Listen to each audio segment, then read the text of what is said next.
Kamala Harris had a rally over the weekend in Detroit, and there were a lot of people there, thousands of people, in fact. And I think we have some of the pictures here. Let's put up a few of the pictures. So, all right, so there she is. There's the crowd, big crowd, we must admit. They had the crowd staged when the plane pulled up. Now, the right, conservatives are not particularly happy about these crowd sizes that Kamala Harris is attracting, understandably so.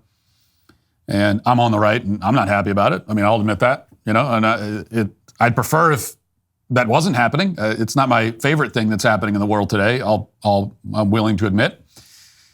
But the problem is that some on the right, to include, unfortunately, Trump himself, have resorted to quite desperate lengths to dismiss the crowd sizes. And this, anytime I get into a conversation like this, I always have people getting mad at me. Even if they agree, they're like, yeah, okay, you're right, but don't say this because it's critical and this is an election. That's not what, I'm not counter-signaling. Okay, I want to win. I don't know, I keep saying this. I want to actually win. And so if I see conservatives adopting a tactic that is bad and doesn't work, then now's the time for me to say it. I don't know when else am I going to say it. I'm not going to wait till it's too late and then say it. So I don't know what you want me to do. And unfortunately, there have been several examples recently of Republicans, sometimes including Trump and sometimes not, using strategies and tactics that I just think are not at all effective. I just think they're bad tactics. And so what's happening here is that over the weekend, a conspiracy theory popped up claiming that the crowd images are AI, that in fact nobody was at this rally, that there were zero people there, and all the images were fake. Trump claimed this himself. In fact, he tweeted this, or didn't tweet it. This is on Truth Social, but now he's back on Twitter, which is a good thing, by the way. So that's a mark strategically, that's a mark in his favor. That's a good thing that's being done. But this, not so much. So he put this out on Truth Social. Has anyone noticed that Kamala cheated at the airport? There was nobody at the plane, and she AI'd it and showed a massive crowd of so-called followers, but they didn't exist. She was turned in by a maintenance worker at the airport when he noticed the fake crowd picture, but there was nobody there. Later confirmed by the reflection of the mirror-like finish on the vice presidential plane. She's a cheater. She had nobody waiting. The crowd looked like 10,000 people. Same things is happening with her fake crowds at her speeches. This is the way the Democrats win elections, by cheating. And they're even worse at the ballot box. She should be disqualified because the creation of a fake image is election interference. Anyone who does that will cheat at anything. Okay. I mean, it's not true. There are dozens of different videos and photos from local sources, national news, individual rally attendees, et cetera, showing these crowds. There was one image that made the rounds of an AI crowd. There was an image making the rounds of a Kamala Harris crowd where it was clearly AI, but that image came from a parody account on Twitter. They were making a joke. And then I think that's what started this whole thing, but it's a satire account. It's not real. It's like you might as well be basing your news on a Babylon Bee headline or something. And, at this point, you have to be alleging a vast and coordinated conspiracy in order to explain the crowd sizes. And you're also setting a precedent where no images or videos mean anything anymore. And so then the next big Trump rally? Well, the other side could easily look at that and say, yeah, no, it's fake. No, but we have 10 different sources here with footage of the rally session. Yeah, it's all fake. I wasn't there, so it's fake. Didn't happen. That's where we are. And it just becomes like there's no net benefit at the end. And here's the frustrating thing to me. It's so unnecessary. It's not true. That's probably the most important thing. But second day, let's focus on the second point, which is that tactically, it is not smart to make this claim, and it's not necessary. When you start claiming that the crowds are fake, you look desperate and scared. That's what you look. That's what you look like to everybody. everyone who is not already a diehard on your side. Now, the diehards that are on your side, they might love it. It might make them feel good, but that's pure echo chamber stuff. It's just about making yourself feel good. It's like political masturbation, and it's just as unseemly. And you don't need it to explain why Kamala Harris is drawing big crowds. It's not confusing. It's not a mystery. So when you see the big crowd for Kamala Harris, you don't need to go, wow, this can't be positive. This can't be happening. It must be AI. It must be a conspiracy.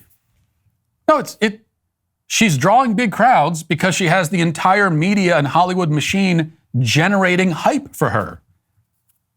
That's why. Okay? It's that simple. Now, when she ran in 2020 and got less than 1% of the vote and nobody cared, why did that happen? Well, she didn't have the hype machine at that point. In fact, the media in Hollywood didn't like her that much back then because they preferred other Democrat candidates, and so they weren't hyping her up. And now they are, and so it's different. This is not mysterious.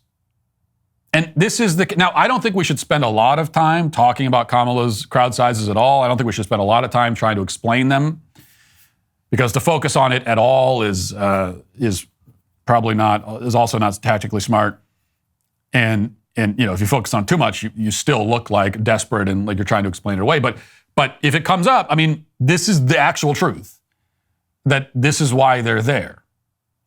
And the media could do this with anyone.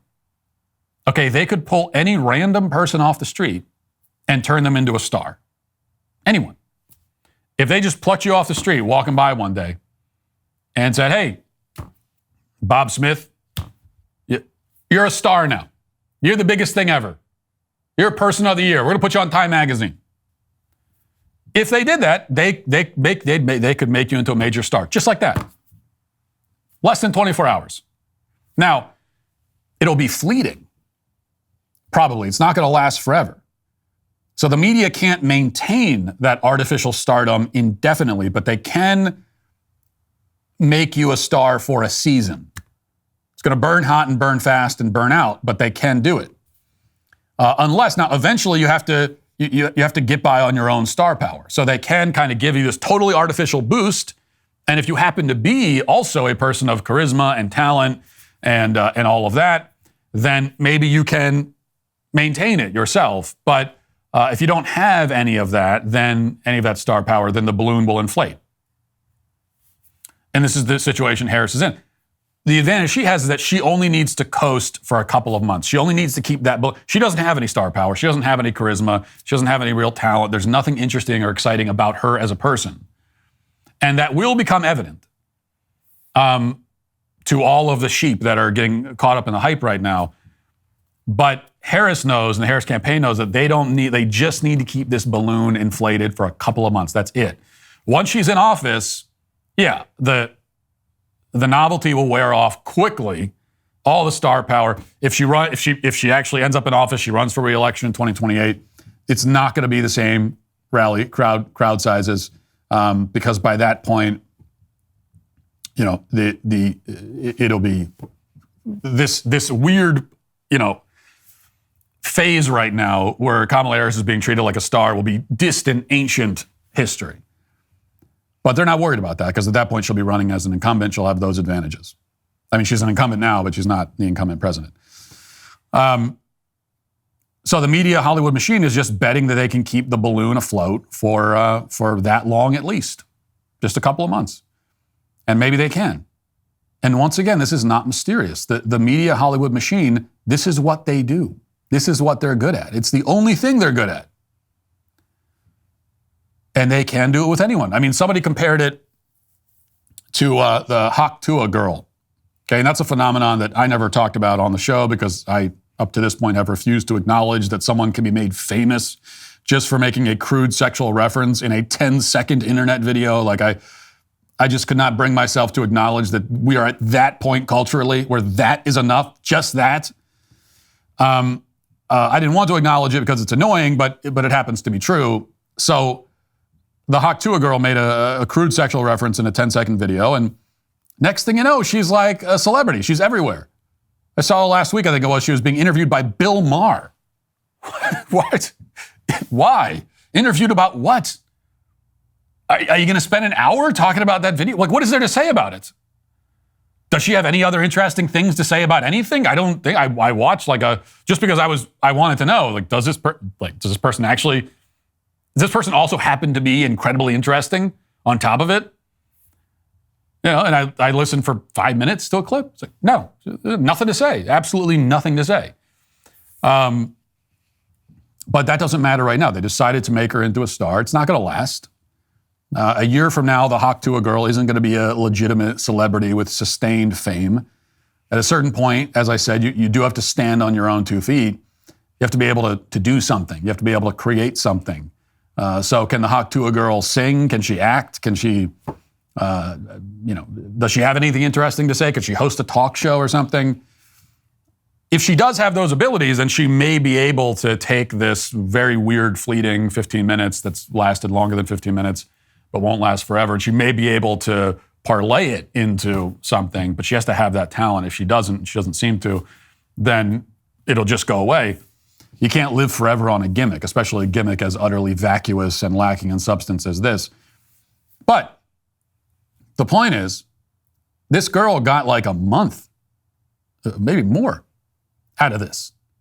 Out of like absolutely nothing. So can Kamala Harris, the Tuah girl of presidential candidates, can she get 3 months? I mean, if Tuah can get a month of cultural relevance and these weirdly, totally misplaced stardom that's based in nothing.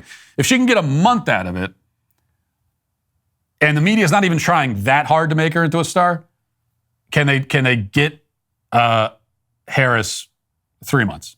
That's the big question. We'll see. And the point is that is why she's getting the crowds. She is getting the crowds for the same reason that the Tuah girl got on Bill Maher. It's the same thing. I would love to say that, no, she wasn't really on the Bill Maher show. Like, that was AI. I'd love to say I'd love to tell myself that when I see Tuah girl doing the interview circuit on major shows, it must be AI. Like, it can't be real. We're not that stupid of a society, are we? We are. I hate to tell you. We are. And it's real. So same thing with Harris. They have willed her stardom into existence. And now Trump, on the other hand, draws the crowds in spite of the media and the Hollywood machine. They are trying to do the opposite with him. They want to take someone who already has a lot of star power on his own and make it so he's not a star. And they've tried very hard for many years to do it. And he's only grown more powerful because of it. So they have willed Kamala's star into existence. They've tried to will Trump's star out of existence, and they've failed. And so that should really be the response. Like, that is how you respond to this. Say like, okay, yeah, so she can get the crowds when she's got the entire media mechanism, everybody working together, Hollywood media, everyone working together to turn her into this. She can get crowds. Wow, literally anyone could do that. Anyone. If you have that level of promotion, anyone can get a crowd. Can you do it when that whole industry is against you? Almost nobody could. But Trump did. If you'd like to see what else I have to say, you can access my full show by going to dailywire.com or by going to the Matt Walsh Show Twitter page. Hope to see you there. Godspeed.